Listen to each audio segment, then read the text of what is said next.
What if I told you that in ancient Egypt, killing a cat, even by accident, could cost your life? A young boy throws a stick, a cat leaps, and doesn't move again. The crowd falls silent. His mother drops to her knees, not in grief, but in fear. Because everyone knows the punishment is waiting. It sounds unbelievable, right? But wait till you hear why the Egyptians took this so seriously. The reason might surprise you, and it says more about human nature than you think. Stay with me. If that gave you chills, hit like and subscribe for more stories that make history feel alive. In ancient Egypt, cats were not just animals people kept around the house. They were guardians of life itself. They protected the home from rats that ate stored grain and from snakes that threatened families. Without cats, hunger and disease could spread quickly. Egyptians saw this.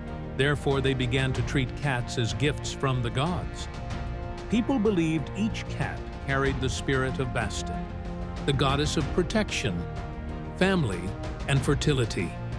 A cat's purr was thought to bring peace to a home, and its presence meant blessings. So when one died, it wasn't just a pet lost, it was a spiritual loss. Families mourned like they would for a relative. Some shaved their eyebrows to show sorrow, while others wrapped the cat in linen, placed it in a small coffin, and buried it with incense and prayers. But this love came with fear. Egyptians believed that harming a cat could bring misfortune to a family, or even anger the gods. Therefore, killing a cat, even by mistake, was a serious crime. Ancient writers like Diodorus Siculus told stories of people being executed after accidentally killing a cat. In one account, even the pharaoh could not stop the crowd's rage when a man killed one by mistake. That's how deep their devotion ran. What do you think? Was this devotion or pure fear? Comment the word cat if you think you'd survive in a world where a cat's life meant more than your own. Now here's something many people overlook. Cats were not worshipped as gods. They were seen as symbols of the god's presence. The Egyptians didn't bow to cats themselves. They bowed to what the cats represented: protection, balance, and divine favor. Keeping a cat safe was like protecting a piece of the divine world inside your home.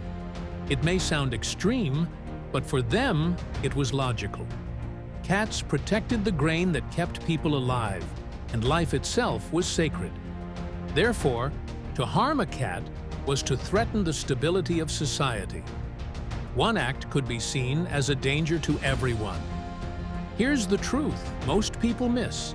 Cats gave Egyptians something rare: control in a world filled with floods, droughts, and disease. They were proof that humans could live safely alongside nature. Reverence wasn't just love, it was survival. So yes, the Egyptians loved cats, but their love carried the weight of law. And in their eyes, a single cat's life could be worth an entire human fate. If you lived in ancient Egypt, would you risk your life to save a cat, or break the law to save yourself? Tell me in the comments. I want to know what you'd choose. If this story pulled you in, check out my other videos, especially my long ones. I'd recommend starting with When People Believed Diamonds Could Heal. It's another story that shows just how powerful and strange human belief can be. Because sometimes devotion isn't just love, it's law.